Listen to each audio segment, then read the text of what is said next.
बिस्मिल्लाहिर्रहमानिर्रहीम। अस्सलाम वालेकुम। सिंध की ताज़ा तरीन मौसम सूरत हाल सां गॾु आऊं गुरु पेज में नूर अली मजी बलोच दोस्तन जे ख़िदमत में हाज़िर। जी दोस्तों, जेको ईंदड़ सिस्टम है इन जी बारे में एक मुकम्मल तफ़सीलाती मौसम रिपोर्ट सां गॾु दोस्तन जी ख़िदमत में हाज़िर।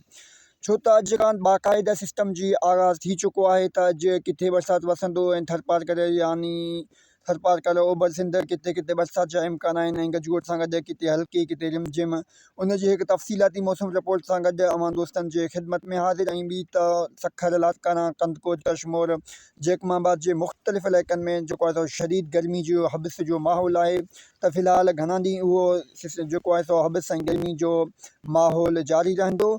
ऐं इन खां अलावा जेको आहे सो कॾहिं ॾखण जूं तेज़ हवाऊं यानी ॾखण जूं नॉर्मल खां तेज़ हवाऊं सॼे सिंध में यानी उत्तर सिंध जे इलाइक़नि में मौसम नॉर्मल थी वेंदो, ज़बरदस्त थी वेंदो, ॾखण जूं हवाऊं शुरू थी वेंदा। बाक़ी ॾखण सिंध ऐं विचोले सिंध जे इलाइक़नि जी ॻाल्हि कयूं त उन जी बि हिकु तफ़सीली मौसमी रिपोर्ट हिन वीडियो में अवां दोस्तनि खे ॾिनो वेंदो। त वीडियो शुरू थियण खां पहिरीं मुंहिंजो नंढो अर्ज़ु आहे त असांजी हिन पेज खे फॉलो कंदा, लाइक कंदा ताकी सिंध जी मज़ीद हर वक़्त जी मौसम अपडेट रिपोर्ट अवां दोस्तनि ताईं पहुची वञे। अॼु जी ताज़ा तरीन मौसम सूरत हाल अगरि ॾिसियो वञे त हिन वक़्तु बाक़ाइदा थरपार कर अचो थर सांगन जे मुख़्तलिफ़ इलाइक़नि में यानी काफ़ी इलाइक़नि में ओभर सिंध जेको आहे सो ककर छांयल आहिनि, ककर दाख़िल थी चुका आहिनि। अॼु राति खां जेको आहे सो अॼु हिन वक़्त जे मुताबिक़ ॾिसियो वञे त सिंध जे यानी ओभर वारनि इलाइक़नि में थरपार कर जे इलाइक़नि में ककर छांयल आहिनि, किथे हल्का किथे घाटा।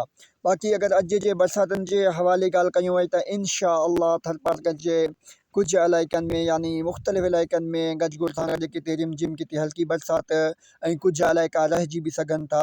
हीउ सिस्टम आहे, किथे बरसाति मुमकिन आहे, किथे जेको आहे सो न बि थी सघे थो। बाक़ी उमेदु आहे इंशा अल्लाह थरपार कर जे मुख़्तलिफ़ इलाइक़नि में सुठियूं बरसातियूं ॾिसण में ईंदा ऐं इंशा अल्लाह जेको आहे सो बरसातूं वसंदा। बाक़ी अॼु जी जेको आहे अहम ऐं ताज़ा तरीन रिपोर्ट मुताबिक़ अगरि ॾिसियो वञे ख़ासि तौरु नंगर पारकर थरपारकर मिठी डिपलू उमरकोट खिपरू सांगन अछरो थर सखर मीरपुर माथेलो चुंडको जे झुडो मातली बदीन गोलाची जे ठंडो गुलाम अली यानी सिंध जे मुख़्तलिफ़ इलाइक़नि में ख़ासि तौरु ॾखण सिंध जे ॾखिणी इलाइक़नि में ऐं इन खां अलावा अछरो थर सांगन ओभर सिंध ऐं चुंडको सखर जे मुख़्तलिफ़ इलाइक़नि में मीरपुर माथेलो जे इलाइक़नि में अॼु बरसातनि जा सुठा इम्कान नज़र अचनि पिया। बाक़ी सुभाणे बि हीउ सिलसिलो जेको आहे सो किथे किथे चंद इलाइक़नि में बरसातुनि जो सबबु बणिबो। बाक़ी ख़ासि तौरु सुभाणे जेको आहे सो इम्कान मौजूदु न आहिनि। हीउ हलंदड़ सिस्टम आहे सिर्फ़ु ॿ ॾींहं यानी अॼु 20 अगस्त सुभाणे 21 अगस्त ताईं सिंध जे चंद इलाइक़नि में बरसातुनि जा इम्कान मौजूदु आहिनि गजगोड़ सां गॾु। बाक़ी इन खां अलावा अगरि ॻाल्हि कयूं वञे त फ़िलहाल 2 ॾींहं यानी अॼु सुभाणे उत्तर सिंध सखर लाड़काना कशमोर कंदकोट जैकमाबाद जे मुख़्तलिफ़ इलाइक़नि में शदीद गर्मी ऐं हबिस ऐं गर्मी जो माहौल हूंदो। बाक़ी इंशा अल्लाह 22 अगस्त खां 23 अगस्त उत्तर सिंध जे मुख़्तलिफ़ इलाइक़नि में सखर लाड़काना कशमोर खैरपुर शिकारपुर जे मुख़्तलिफ़ इलाइक़नि में ॾखण जूं नॉर्मल हवाऊं जारी रहंदा, मौसम लाजवाब ऐं ज़बरदस्त रहंदो। ऐं बाक़ी ॾखिण सिंध ऐं विचोली सिंध कराची हैदराबाद बदीन जे मुख़्तलिफ़ इलाइक़नि में नवाबशाह हैदराबाद जे इलाइक़नि में ॾखण जूं नॉर्मल हवाऊं फ़िलहाल जारी रहंदा। बाक़ी इंशा अल्लाह जेको आहे सो फ़िलहाल का बि वॾी बरसाति या सिस्टम या तूफ़ान जा त ख़तरा न आहिनि। बाक़ी हीउ सिस्टम हिकु हल्को सिस्टम आहे, कमज़ोर सिस्टम आहे जेको हिंदुस्तान राजस्थान में अची कमज़ोर थी चुको आहे।